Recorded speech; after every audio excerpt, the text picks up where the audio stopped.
everybody out there who has a significant other, especially if you're married and you guys have a rhythm and you guys usually play the same way normally, and there's a podcast. There's a woman by the name of Mel Robbins, and she is brilliant. She brings on these folks, and I saw this online, and you know me, when I see something that I think is valuable, I want to share it with you guys. So I'm going to play this, and it's going to hit you in the chest. Check this. Another classic mistake that I see most couples making, which is that we leave sex to the very end of the night. We just have that idea in our heads like, oh, we're all teeth brushed, all cleaned up, crawling into bed. That's the time for sex. That is the worst time for sex. By the time you're crawling into bed, you are exhausted. You're thinking about the next day. You're thinking about the crazy day you just had. You're doing that mental math in your head of, okay, if I fall asleep in the next 5 minutes, then I can get this many hours of sleep. That is the worst time to get excited about sex. So I always encourage couples, try to have sex as early in the evening as you can. Obviously, everybody has different schedules. We have different things going on, but try to prioritize it as early as you possibly can. So if it's, we're not going to watch TV until we've had sex first. Maybe it's even, we're going to have sex and then we're going to have dinner, or we're going to have dinner, have sex, then we'll come back and clean everything up. But do it earlier so you actually have the energy. Sorry. So you can have the energy. But I mean, makes a good point. This makes so much sense. Yes. The way we learned it was like old school TV shows, like, oh, mom, ready to go to bed. Bill Cosby getting in bed with his wife at the end of the show. Like, like that's the way we've always seen it. Brady Bunch at the end of the day. Well, time to go to bed, guys, and then turn off the light. This is bad. I just feel like whenever you're haggling, to have some fun. Haggling? Yeah, because, a lot of the times. Negotiating? I say haggling because a lot of the times when the guys want to, a lot of females be like, oh, no, later. Oh, you're trying to convince us. Oh, no, later. That's why I say haggling. You start early. You might be convincing her a little earlier. Yeah. But don't you get that? Like, hey, not right now, later. Oh, tonight, later. Like, I feel like I get that this a is lot. talking about people who are in Sometimes. committed relationships. I think you're talking about like a single guy. And single guys who are on, the hunt usually have to have them fed and, liquored up or whatever. I don't think they're talking about that. I think they're talking about people who have lives, people who have, like, they mentioned dinner. They mentioned cleaning up after. They mentioned, like, this is a lifestyle type thing. If you think about it now, and I mean, you don't even have to message us, but if you think about it in your head, when do you normally have your romance time? You usually have it when you're in bed. And that's usually the end of the day. The kids convenient. It's convenient, but it feels like it's a rote rhythm that we have. And so when I was watching that pod, I was like, man, we really have seen it wrong. Imagine you're making dinner because you do it damn near 5-6 times a week. Yes. You're making dinner and he's like, hey, so how long does that have to sit there and simmer? How long does that sauce have to simmer? You're like, probably like 30 minutes. Meet me in the Shag Palace. Let me see. You know what I'm saying? Like, you would be like, The Shag what? Palace. What is? First of all, why did you call it the Shag Palace?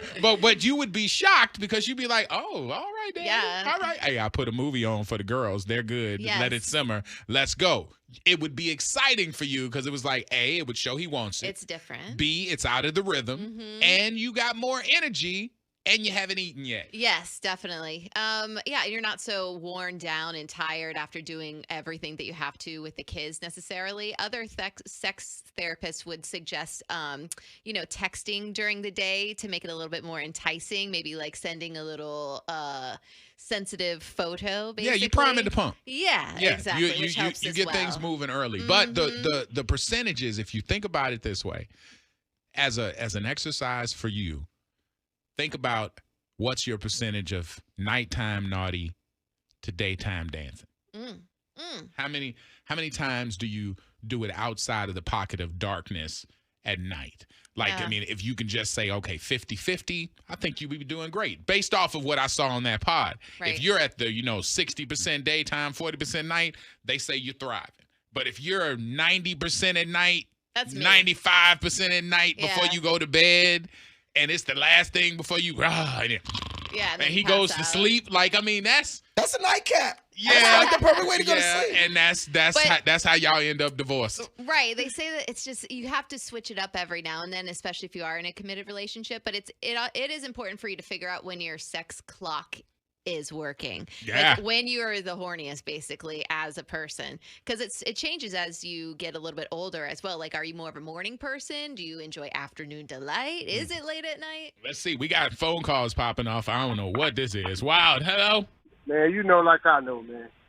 You can have it in the daytime, but, man, after you have that in the daytime, you ain't doing nothing after that.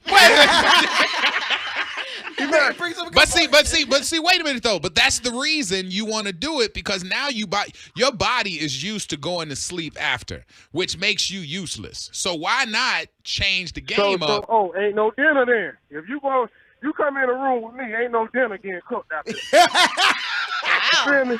I mean, well, damn, murderer. Come on. Saying. If she dies, she dies. If she dies, she dies. You crazy. Out of the A13, it's giving food burnt up for sex. Apparently, y'all are just marathon men out here. I don't understand. Why? Quickie, Wild, hello.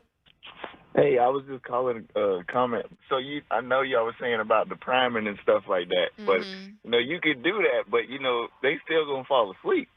But wait, you can't fall asleep. I mean, if it's still daylight outside and you still got stuff to do, like they're saying, why don't you do it and then go have dinner, or do it and and then go clean up after dinner. You know what I'm saying? Like after dinner, y'all go do it and then go back and handle the dishes. So you still got stuff to do. So you won't probably fall asleep.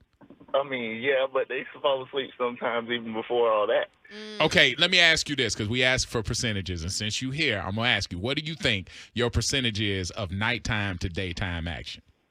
Nighttime, 90, daytime, 10. See there, we got to do better, man. Come on. This is brilliance in front of us right here. I know, but yeah, that's just how it is, with kids and everything else, yeah. Yeah, I got you. We got to do better. That's why we here to motivate each other. So now you get you one of them day sessions in there, all right? And when your wife say, wait, what you doing? You like, hey, Orlando and the Freak Show gave me homework. All right, Pep, appreciate you. XX69 Super Skater 420 says, my wife and I have been together for 10 years, and we both have busy lives. Me being an electrician and her being a nurse, we get intimate every day, even after my 11-hour shift, and agree her 13, 14-hour shift. It's not routine. We just love each other, and we can't keep our hands off one another. Yeah. Morning, lunch break, night, we get hours. See, there you go. That's there cute. You go. Spreading it around. That percentage is probably, we're 30% here, 20% there, 60% there. Yeah, people are rolling their eyes like so jealous at that probably. Absolutely. But here's the thing, though. You know better, you do better. This is exactly why we're telling you, because most people think it's supposed to happen at the end. Right. We've watched our parents who, well, don't really not watch. It's like you assume. No diddy. But I'm saying you see them get in bed and you like, all right, it's the end of the day. Yeah. That's when mom and dad are in the same space. You know what I mean? Like, but I get it. If you're married and your rhythm is all off like that, this could be a help. There's a couple of people on the text line giving their reasons why this won't work. I'm seeing a lot that say, married couples have to put the kids to sleep before we could do anything. Well, that's what I was saying. Like, okay, you got to put on a movie. You can't be upstairs for 20 minutes. You got to be like 3 to 5 minutes and then go back to what you were doing and act like nothing happened. I mean, that sauce only going to simmer for 30 minutes. Yeah. You know? Yeah, you can find some time if you really want to. Right. But if you see it as valuable, you would want to. Or lock the bathroom door. There you go. All right, wait, people are still calling. Look at these folks. Wild, hello. Oh, now, Orlando. What's going on? Hey, me and my wife have been married for 11 years. We're getting it in morning, evening, and night. Hello. I get off early, I am there. If she gets off early, we are there, big dog. The thing is, people get to the point where they want to get lazy, and that's when your wife or somebody else is able to step into what you have to take care of what you used to do. Yeah. So if the guys ain't got stamina, hit the gym. It's going to work out all those issues, big dog. There you go. And all that falling asleep after. That ain't a good look. Because now she... No. Hey, when my wife give me some, I got energy, big dog. I'm 31 and I still feel 24. Hey, yo. Hey, I love y'all, man. Hey, we love you back, brother. Appreciate you, man. That's what's up. See, you know what I'm saying? You hear the happiness in his voice? Yes. He don't sound beaten down. He sounds energized. He sound happy. Sound dead. All these late night lovers out here like, yeah, man, you know I'll be sleepy. Man, he got Energizer battery in his back. Out of the 813, we sneak off while the kids are preoccupied and get it in. We'll sneak off into the pantry, the garage, the bathroom. Wait, now my chip's in there. Come on, don't do it in the pantry. Now you in there like, Mama, what's that? Oh God! They said ask that guy if he got kids. Well, I mean, you know what? And I remember one of the pods that she had where she was talking about it's healthy for your children to see mom and dad interested in each other. Yes, kissing, like they can't. hugging. We're not talking about them like seeing all of the Pound Town, holding hands. but it's cool to see mom and dad say, "Hey, y'all watch this movie because me and your mama got to go talk." Mm-hmm. You know, It's like, it sound like y'all wrestling. yeah, right, yeah. Me and your mama, we wrestle after we have a conversation. But they say that's healthy for you to be able to go to your private space and say, "Me and your mom got to go work on our taxes." Yeah. So y'all gonna hear us struggling over these numbers. Y'all stay out here. Did your dad and mom do that? Do you remember them being like, "Oh, we'll be back in a couple of minutes" or anything? Yeah. Yeah. But not a lot because my dad had a work schedule with the fire department and with his businesses and stuff. And but I do remember. And wow, I really hope that. Is your sister listening? Not even my sister. I'm just worried about that plasma screen up in heaven. Because if my mom's watching it, she's like, "Don't you say." But I remember when I came home early and ran upstairs, like real quick to tell my mom something. And my dad was standing on the opposite side of the bed. Oh, no. And he just had boxers on. Oh, no. And my mom was on her back.